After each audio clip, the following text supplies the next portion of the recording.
America, FBI and CIA agents, and fellow cult members. Welcome to Culture Club USA. I'm Dubrava.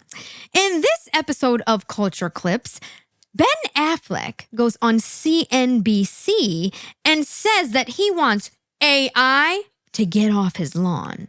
But in the movie industry, Ben, times are a-changing. You ready? Let's get into it. I want to, as we kind of wrap up here, I do want to come back to AI. Jerry, you mentioned it, but, Ben, how did, earlier, you guys weren't here, we did a demonstration, my colleague Andrew Sorkin and I recreated ourselves and our voices. How do you see it? I mean, is it a benefit or is it a real threat? Is it possible that a Netflix could say, we're going to do our own, James Bond thing out there with a bunch of actors that are completely recreated for this market or that market? A, that's not possible now. B, will it be possible in the future? Highly unlikely. C, movies will be one of the last things, if everything gets replaced, to be replaced by AI.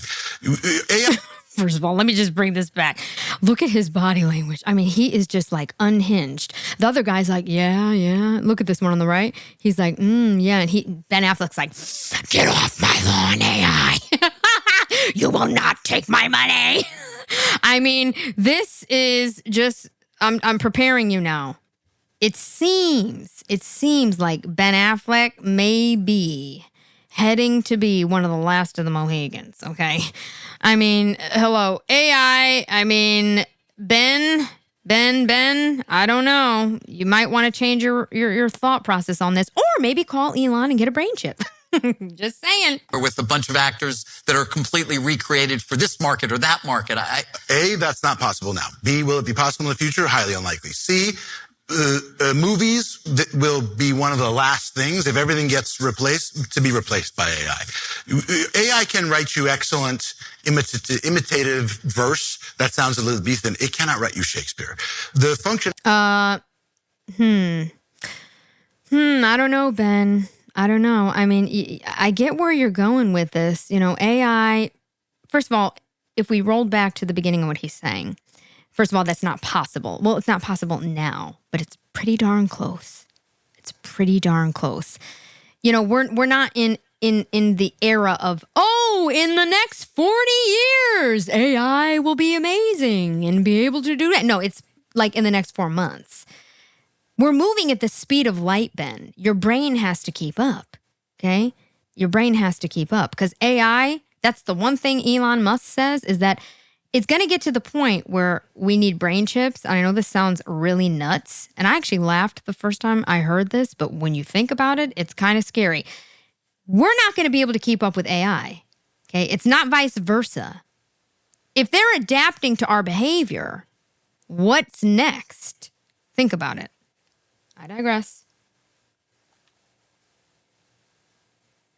All right. Excellent imitative verse that sounds Elizabethan. It cannot write you Shakespeare. The function of having 2 actors or 3 or 4 actors in a room and the taste to discern and construct that is something that currently entirely eludes AI's capability. And I'll agree with him there, okay? There is something to the art of it now. But here's the thing.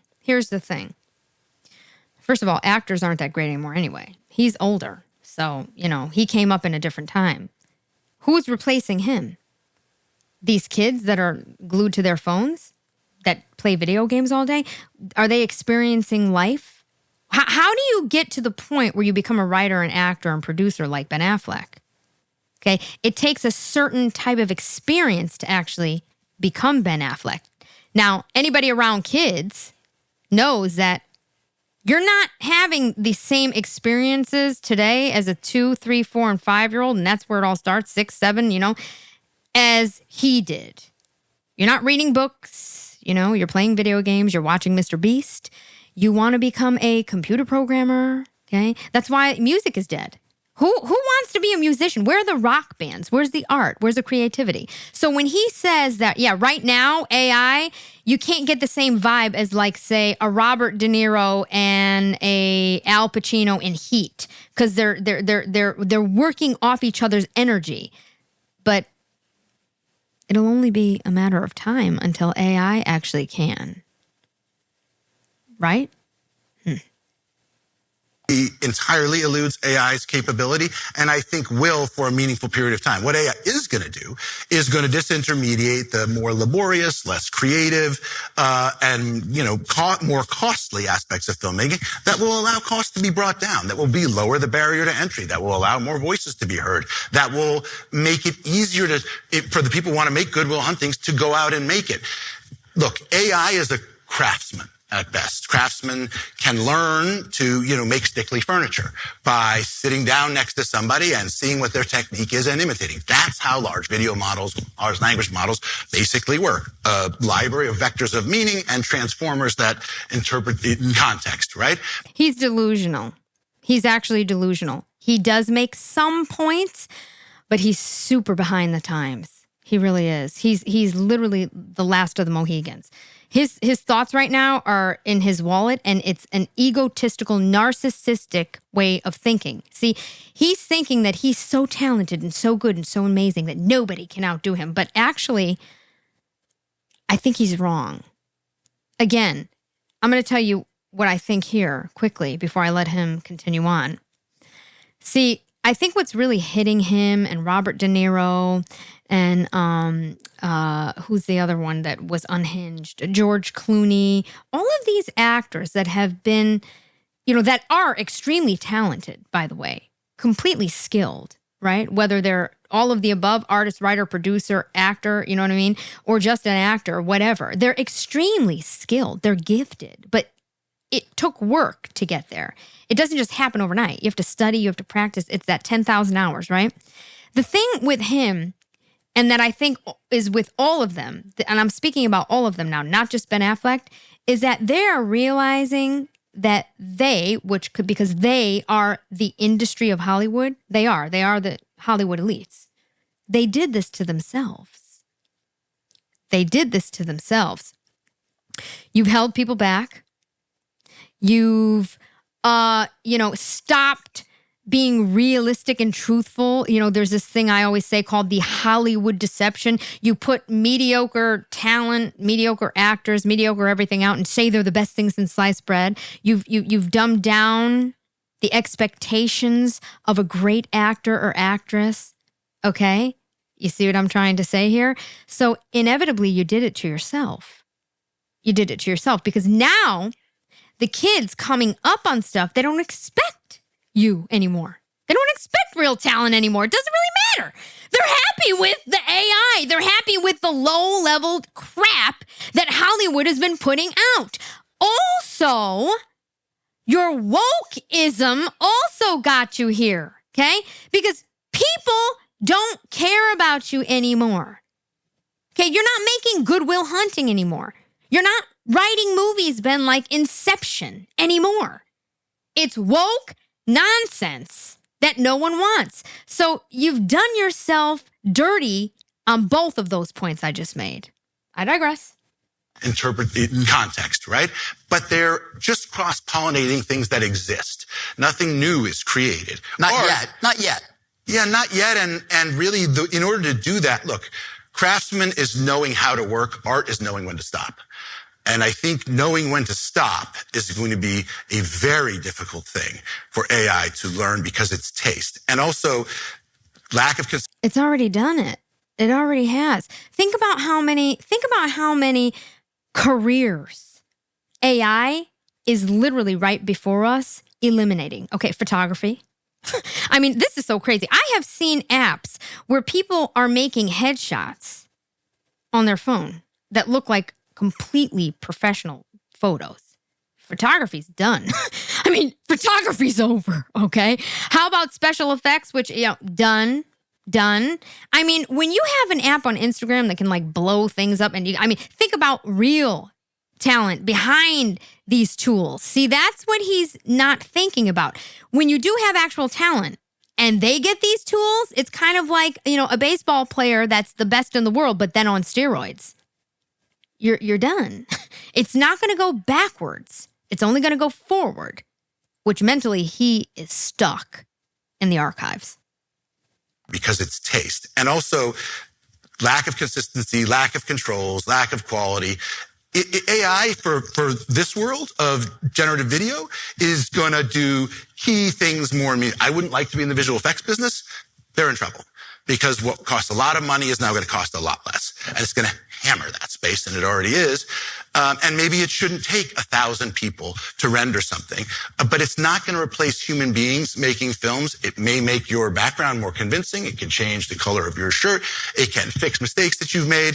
It can make it, you might be able to get 2 seasons of House of the Dragon in a year instead of 1. And now, no. Okay, he's so wrong. Let's look at music alone, okay? When you can have AI make a song, okay, that the Beatles did when they're almost all, I mean, are you kidding me? It sounds like John Lennon. I mean, how about Michael Jackson? How about Jay-Z? I mean, there were rappers doing Jay-Z songs, and it sounded like Jay-Z was literally on. I mean, AI is so smart that it even knows how Jay-Z would write it. See, we're in the world of information. We're in an era of information, and that's the thing. AI, minute by minute, second by second, is learning from every single move we make. And where do we live right now? We live online. We live online. There is not a single person that can sit here and look me in the face and tell me that you don't look at your phone, or you go an entire day, a 24-hour period without looking at your computer, the television, your phone, without saying, "Hey Google, can you tell me what year?" I mean, even grandparents are like, "Hey Google." I'm like, oh my God. I mean, the access that we have to information is nuts. Your televisions are listening to you even when they're not on. They're collecting information. So he's just literally living in a delusional world. Now, he may be right about how advanced it is right now, but the time it's going to take to get there, he's totally off on. We're not far off at all. I'm saying in the next 2 to 3 years, can you imagine what AI is going to be able to do? We're replacing healthcare workers with Elon Musk's robots, for heaven's sake. Think about that. Not having to go in a nursing home. I mean, a $30,000 robot. Think about what I'm saying. You can literally buy next year a $30,000 robot to come and take care of your elderly grandparents instead of taking their house, taking everything they worked for, and giving it to a nursing home. Think about that. Think about that. You might be able to get 2 seasons of House of the Dragon in a year instead of 1. And if that happens, according to macroeconomics, in, cultures where there are basically oligopolies competing, what should happen is with the same demand and the same spend is they should just make more shows, which should, you should have the same spend and now you can just watch more episodes. And eventually AI will allow you to ask for your own episode of Succession, where you could say, I'll pay $30 and can you make me a 45-minute episode where like Kendall gets the company and runs off and has an affair with Stewie. And it'll do it.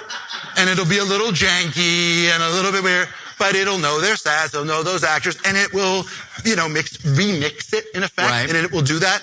That's the value, in my view, long-term of AI for consumers, which is eventually my hope for AI is that it's an additional revenue stream that can replace DVD, which took 15 to 20% out of the economy of filmmaking, which is, and there should be negotiated, right? First of all, he's just rambling. He's so upset. Can you imagine J-Lo engaging in a conversation with this man? She's probably, she can't keep up with this.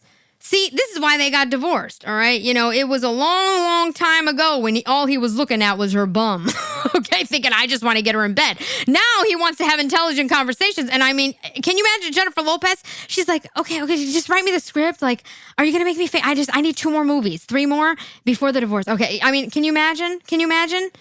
He is actually very brilliant. I'm not going to take that away from him. He's an incredible artist, and he's a phenomenal writer. So it's hard for him to accept the fact that he is about to be replaced. And that's really where we're at here. He is about to be replaced. And again, Hollywood elites like himself did it to themselves. They dug their own grave. No appreciation for talent, no appreciation for the arts, stealing, robbing, okay? I won't even get into that whole mess. But you're not giving talent the respect that talent deserved. So why should anybody else? I mean, I'd be happy rewriting Succession to the ending that I wanted and have an AI do it and I could watch it. I mean, actually, that's pretty scary what he proposed there. Let's see how he ends this.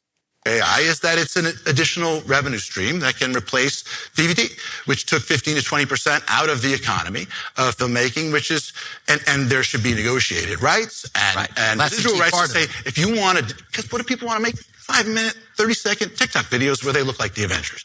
Well, great. You can, just like you used to be able to buy your Iron Man costume at the store, you're going to buy your Iron Man pack and you and your buddies are going to look like Iron Man and Hawkeye, like, on Twitch. That's what's going to really happen.